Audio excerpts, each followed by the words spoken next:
Hi everyone, it's Manda here and welcome to Yachting International Radio. You're on Inspirations with Manda J, and today I'd like to speak to something that is really important to me, something I speak about in many of my extreme medicine lectures, and it's all about shock and the management of shock. How do we deal with shock? And when we think of shock, we think of someone that's bleeding out or had a major medical emergency and is pale and clammy and dying and cold and anxious or listless or not even speaking and, you know, in a silver blanket and dressed up, but it's not always like that. And now I'm going to cross some borders today because medically speaking, physical and emotional shock aren't the same. However, in some of my experiences, they are. And after working as a trauma nurse and a paramedic and doing many resuscitations and experiencing some extremely traumatic events,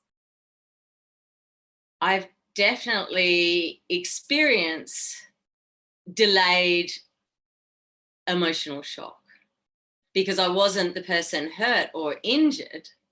So I wasn't experiencing physical shock, but I was experiencing emotional shock. So first of all, let's talk about the signs and symptoms of physical shock. People's blood pressure drop and blood leaves the extremities to focus on keeping oxygenated blood going to the brain and keeping the heart and the lungs and the brain alive. So we get pins and needles in our fingers, our temperature drops, our blood pressure drops, and we get anxious, listless, or restless. And many people can hide shock by acting super cool or super on top of it, especially us yachties, I've found. And medically speaking, they've found that if you treat for shock before you see the signs and symptoms of shock, there's a far better outcome. Now, I've definitely experienced in terms of emotional shock, witnessing an event, being involved as a first responder in an event, that after my body starts showing the signs of shock, I get pins and needles. I start breathing fast from the top of my chest and I feel anxious or listless, or I act super cool. And in the old days, after a big night on the trauma ward, we'd all go out and, you know, have a bottle of rosé. That was our way of treating it.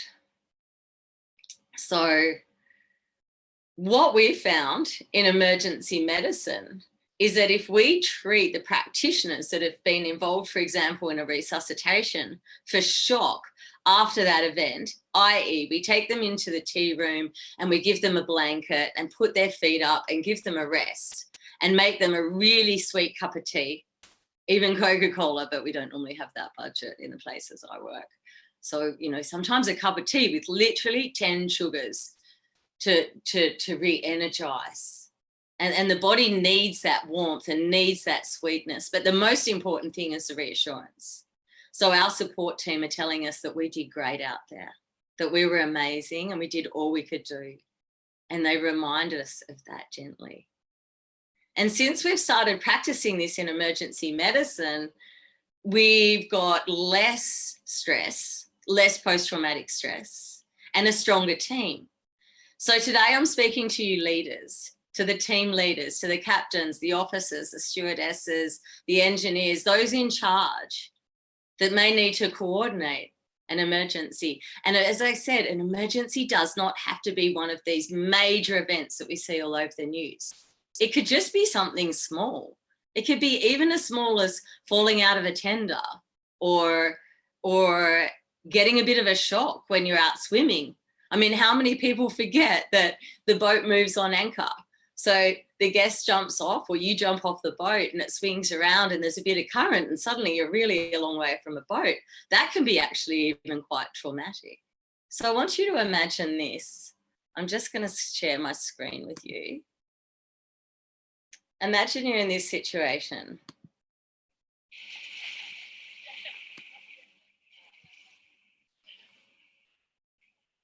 Sailing along, fab day on the water, laughing,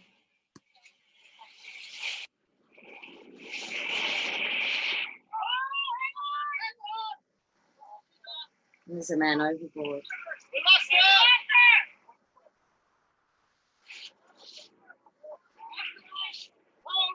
Everybody be cool. Right.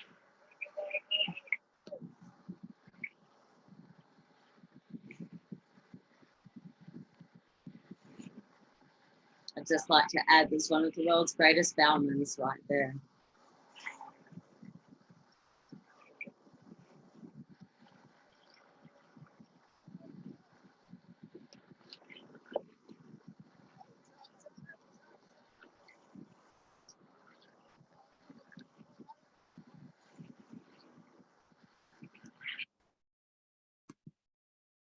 So how would you deal with that situation? Obviously, you'd go into a man overboard procedure, and we practice that all the time. I'd like to add, how often do you add a medical training onto the man overboard procedure and try and resuscitate the fender and get out the silver blanket and some oxygen and whatever you need? But that's not my point. I digress.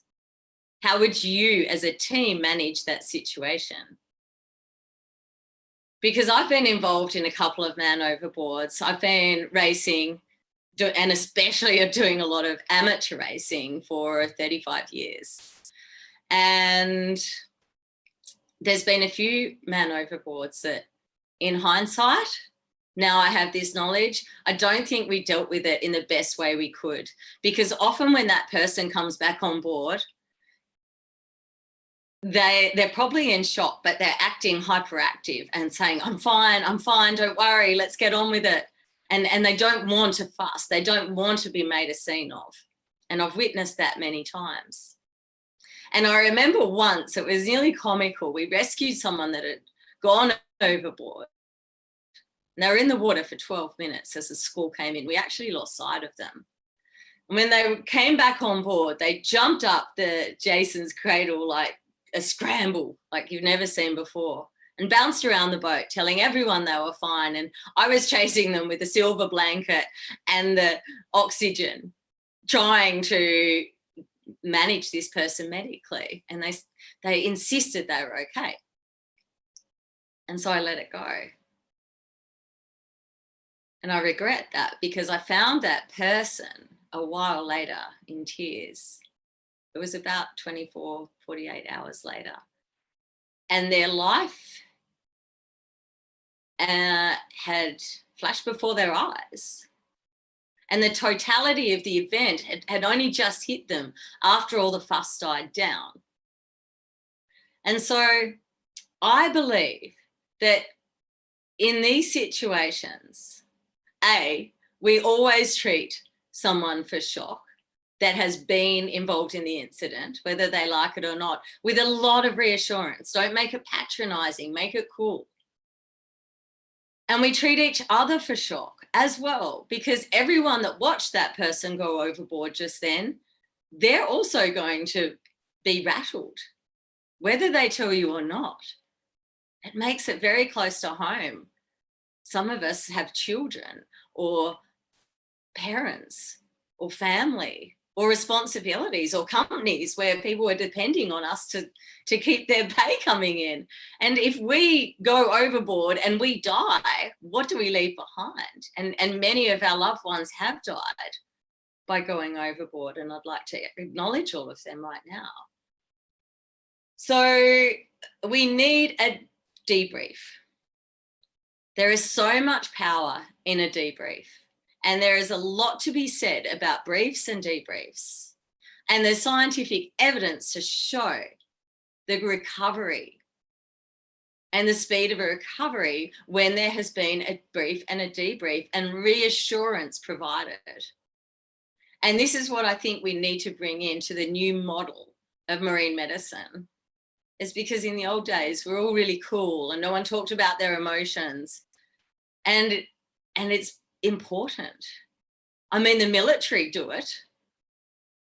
Hospitals have started doing it. Corporate and big organizations do it. And we need to make it normal. We need to make it normal on our boats, in the home, and in the workplace. And remember, it doesn't have to be a big thing. It can just be a follow-up with a debrief and a checking in, and it brings us some awareness. And when I look back on the men overboard and the medical incidents I've experienced on boats in both amateur and professional sailing, there is a huge difference between the incidents where there was a debrief and not a debrief and everyone just carried on. And I can tell you what, most of the time when people just carry on, they go to the pub and get slaughtered. Or if they're not into that, maybe they'll go and exercise profusely because they're trying to get this emotion that they can't really identify out of their body. And so I'd like you to really think about the debrief and the power of the debrief and how you as a leader would manage that situation. Because it's really important. And it brings us together as a team, and it identifies you as a really strong leader. Because when people have accidents and get injured, it's confronting for everyone else, but they also feel really embarrassed and they feel shame and they feel so guilty that they could have let the whole team down. And that needs to be reassured as well. And if any of you have been in a medical emergency where you weren't reassured, where everything was going on around you and you weren't being reassured and you didn't feel like you were in control, you know what I'm talking about. And this could also go for guests on board. You know, how many times do we think people are having heart attacks or major ailments and it's a panic attack, which is a word I think is grossly misnamed. I think it should have some cool, sexy medical name because it is a medical reaction. And that can also be rectified by a brief and a debrief and reassurance, plus. And so I hope this is something that has interested you. And I hope you found this valuable. And I wasn't going to say this, but the person that went overboard was me. It was many years ago. And I was so excited to be sailing on such an amazing, gorgeous, beautiful boat. And I felt so much shame and so guilty for the team. I'd been on the leeward side looking out for boats on the port tack, on the runner. And for those of you that don't sail, I was just on the bottom end of the boat looking for other boats coming that we might collide into during a race. And I went over and I was picked up by another boat. But it was the shame I felt and the guilt and the embarrassment. And I definitely experienced delayed shock and never told anyone because I didn't think it was cool. And it was many, many years ago. And this is the first time I'm showing this video in public because I want to bring awareness to this. It's something I've thought about a lot. And I really hope this sharing is incredibly, incredibly powerful. Thank you very much for watching. You're on Yachting International Radio with Inspirations with Manda J, and I'll see you next Monday.